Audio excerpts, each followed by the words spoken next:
So for the last almost 3 years, I've been daily driving that sweet little thing. She is a 1997 E36 M3 Alpine white sedan. I bought her pretty much bone stock almost 3 years ago, and for the better part of the 3 years that I've owned it, it has had like 0 problems. It's had like 2 problems. The first one was the auto trans. I think it was like a low voltage solenoid. We fixed that with a manual swap, and then the heater matrix in the downstream O2 sensors went bad. So like none of those were like a real issue. They just caused the check engine light. I've daily driven an E36, that E36, for the better part of 3 years with 0 problems. About 3 weeks ago, it threw an 1188 and 1189. Now, before I even revealed that I had the issue to the channel, I had already fixed it. And so when I said that I had an 1180 and 1189 on the channel, it was already fixed, and you guys threw down a bunch of comments saying how I should fix it and what the 1188 and 1189 is.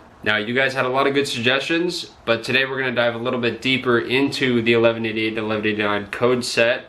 And I've kind of developed a theory over the last 2-3 weeks that I've been working with this code set, trying to figure out what's wrong with it and what it is. So this whole 1188, 1189 video might not tell you exactly what your problem is, but I think it's going to give you a good direction in which to start fixing your code should you have these codes come up. 1188 and 1189 are a very fun set of codes to have, simply because they can be a pain to track down and fix. And I have a theory. We're going to go into that in a minute, and we're going to talk about my case. We're going to talk about my friend Gavin over at Treats on the Streets, his 1188 and 1189 case, and then some common cases that I see and some cases that I've helped with some of you guys out with. Now, as far as my theory goes, I have not confirmed or denied if my theory is actually true. This is just a theory I've personally developed based on a lot of evidence that I've seen working on my car, working on friends' cars, and a lot of other sources. Now, that being said, I don't know the inner workings of the BMW OBD system on how the codes are thrown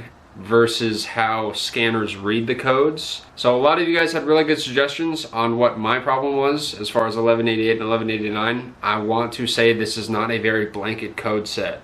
What I mean by that is it's not a very easy one, or is not as easy to fix as you would think. For a lot of people, it can be something very simple, and if it only takes you half a second to fix, then congratulations, you got out lucky, because there are a lot of people who get stuck with 1188 and 1189s and they cannot figure them out for the life of them, and they take years to figure this stuff out. Or I've read about some people who've had this code and just stopped trying to fix it because it just would not go away. And we're going to kind of talk about the mystery of 1188 and 1189 and why there's such kind of a pain code set to fix. So mass airflow is one, that is fairly common. Vacuum leak is one, that's fairly common. And crankcase ventilation systems, either the return hose to the oil pan gets a crack in it and a vacuum leak, or the main supply hose that goes from the valve cover to the PCV valve itself will crack, and that's a vacuum leak, or the actual diaphragm valve inside the CCV system will go bad or get a hole in it, and that causes a vacuum leak. So there are a laundry list of components that can cause an 1188 and 1189. My theory is confusing at first, so I'm going to try my best to explain it, and hopefully I can edit it into a way that makes sense. As far as I have looked into E36 code, P1188 and P1189 do not actually exist.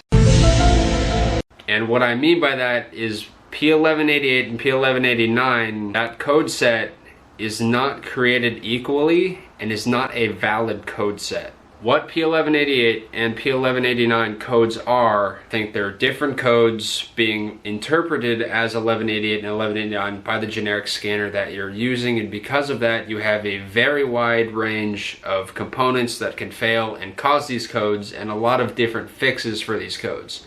Some of you guys might have this book. In this book it has a handy list of OBD codes that your BMW can throw. And unfortunately, 1188 and 1189 are not in this list at all. Nice. So I'm not going to get into the whole lingo of code structures, as in you have P0301. So each of those code sets, each number or letter in that code has a meaning. So P stands for powertrain. You can have chassis codes, you can have body codes. So like C0 or P0 or B0. First letter, so P0, 0 in that instance means it's a general code. Now 3 is another indicator, 0 is and then 1, so like P0301, that's a misfire for cylinder 1. So if it's a P0, that 0 means it's a generic code or a general code. Now these codes are in the OBD2 system. Everything 96 and above is OBD2.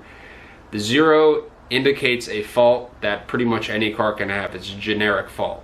An E36 M3, like that one there, can have a cylinder 1 misfire. A Honda Civic can have a misfire. A FC RX-7 with a 13B can have a misfire. A LaFerrari can have a misfire. Pretty much any car that has a gas-powered engine can misfire, and even non-gas powered engines can misfire. So any engine can misfire. When you have P, instead of P0, you have P1, that 1 indicates that it is a manufacturer-specific error code. Those codes are being thrown for systems and errors that are engine-specific. So like a Honda Civic will never throw a BMW Vanos error code. A Mazda FC rotary engine, or 13B, will never throw a BMW Vanos error code. And so that's a very broad grasp of what the generic and manufacturer specific codes are for, but you kind of get the idea. So that being said, P1188 and P1189 are BMW specific error codes indicated by P1. So if you look at it on any general scanner, like for instance on my scanner, I have a 400, where is my scanner? My scanner somewhere. I have like a $400 Bosch scanner. I just got it at Pep Boys, where I got it at AutoZone. It was like 400 bucks. Really nice scanner. It reads live data, it reads codes, but it's a generic scanner. It does not read manufacturer specific codes. P1188 and P1189 are manufacturer specific error codes. When I look it up on my thing, it says P1188 and then it says manufacturer specific DCT on the screen, indicating it is a manufacturer specific code, so it can't give you a code definition. Part of my theory is that not all 1188 and 1189s are equal. They're all not the same code.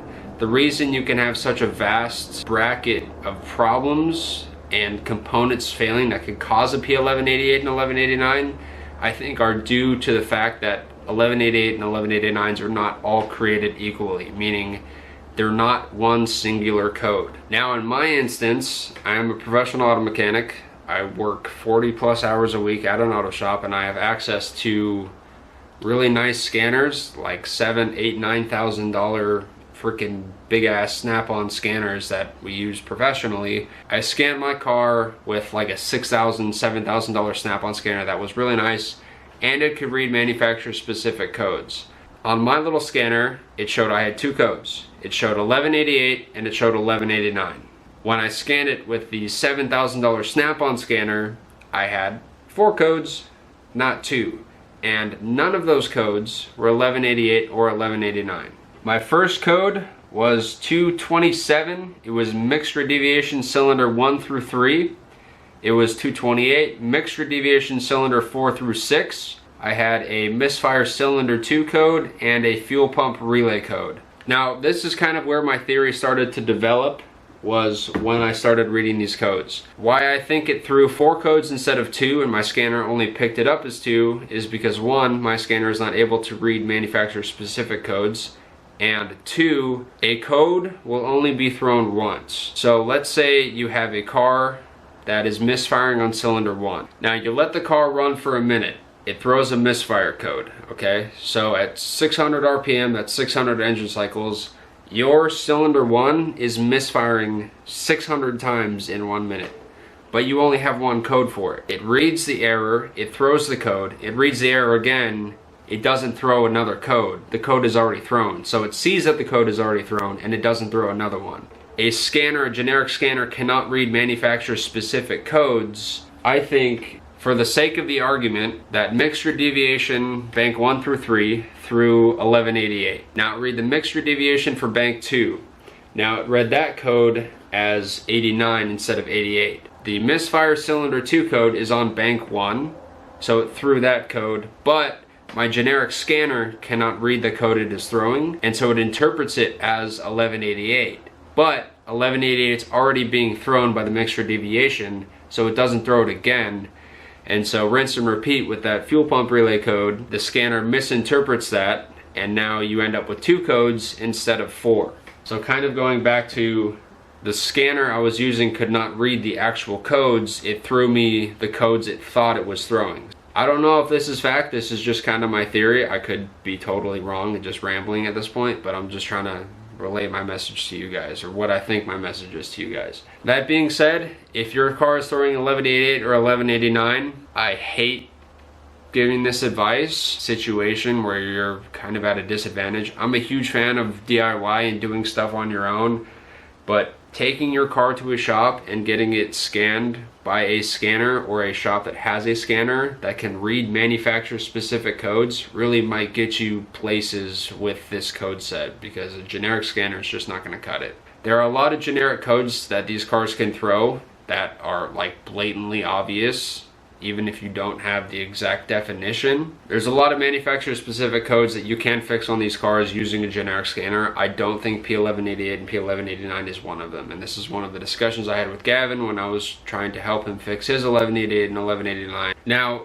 I think this misinterpreting of the general scanner reading the codes improperly is the main reason why a lot of people chase codes and chase problems with this code set. I think not all 1188 and 1189 codes are the exact same code. I think there are different codes being interpreted as 1188 and 1189 by the generic scanner that you're using, and because of that you have a very wide range of components that can fail and cause these codes, and a lot of different fixes for these codes. I spent several hours going through different forums and different pages and different websites and different YouTube videos on people fixing their 1188 and 1189s, and a majority of them are mass airflow failures and crankcase ventilation vacuum leaks. Now, that being said, there are still a lot of random problems that people have used to fix the 1188 and 1189 code set, and I think it's because they were not the same issues as the mass airflow or the vacuum leak codes. I've seen people do vacuum leak fixes from like standard vacuum lines under the intake manifold, replacing fuel pressure regulators, replacing crank position sensors, cam position sensors. I saw a few of those get fixed. I saw like a coolant leak cause one. I guess the thermostat got stuck, the car was running hot, it threw some code that the scanner misinterpreted as 1188 and 1189.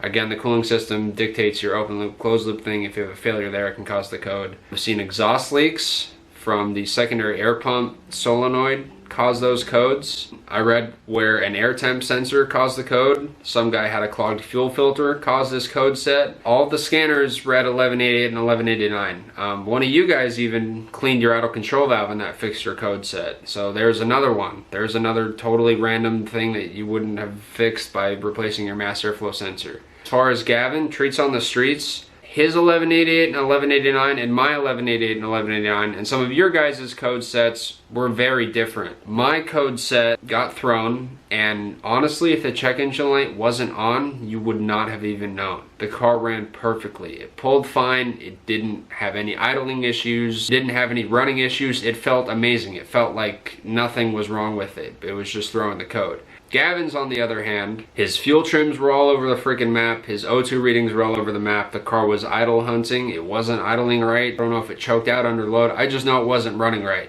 My car didn't do that. My car wasn't a mass airflow failure, his car wasn't a mass airflow failure. All of his injectors went bad. The solenoids went bad, and it started running really weird, and it was throwing the codes, and he was replacing mass airflows, he was checking vacuum leaks, he was doing all this stuff. A fresh set of injectors fixed his 1188 and 1189. As far as my 1188 and 1189 code set went, there were two things that caused my issue, two things fixed my issue. So what my issue was a bad tank of gas. I forget which gas station I went to. I went to some like family-owned gas station that was in the middle of Fallbrook that was like kind of sketchy, and I just really needed gas, so I just filled it up. And that is when my code set started occurring. So right after I filled up the tank, and it threw a soft code. So it threw 1188 and 1189. I scanned it, and I cleared it just to see if it would come back. And it didn't come back for like 2 days. And then it came back again. I cleared it again, and then it was off for like 2 or 3 days, occurring for like a week. It came on and off, and I'd clear it and it'd go away.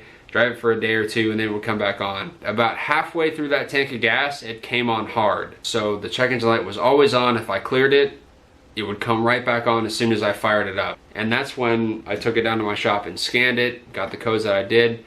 It was a mixture deviation code, and what reads mixture deviation is the downstream O2, or the upstream O2 sensors, excuse me. But knowing I had never changed them before, and there's a good chance that they were factory with 200,000 miles on them, I replaced them with some brand new Bosch sensors. And then it came back as a soft code again. So it would go away for 2 days, or a day and a half, and it would come back on, I'd clear it, it'd go off.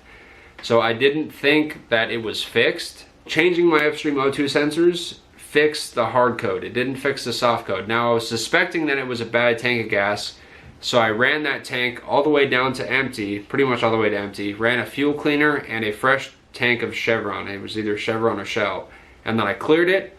The codes had gone away completely. It's been about 3 weeks. All the monitors have set and the code hasn't returned. So I think it was a bad tank of gas, and I think that tank of gas kind of on the tail end of fouling the O2 sensors that I had in the car already.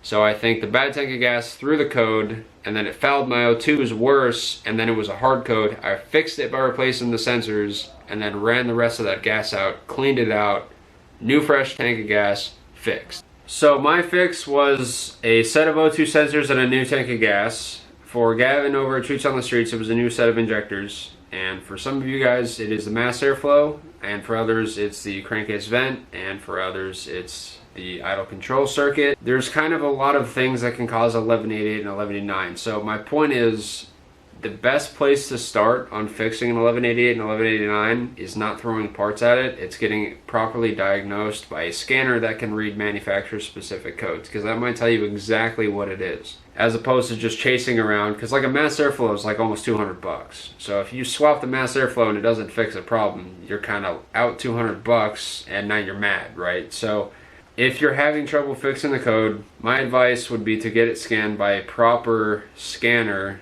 that can read manufacturer codes.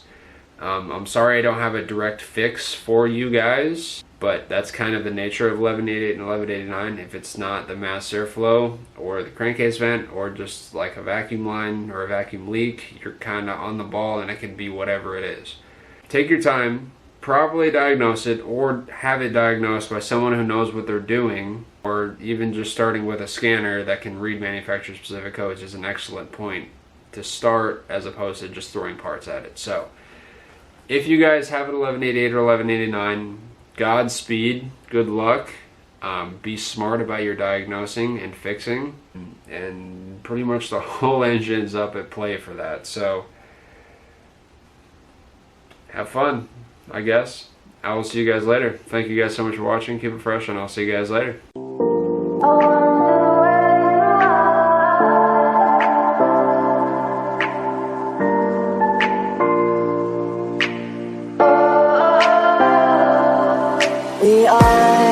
We are dreaming in the dark. We are nothing more than dust.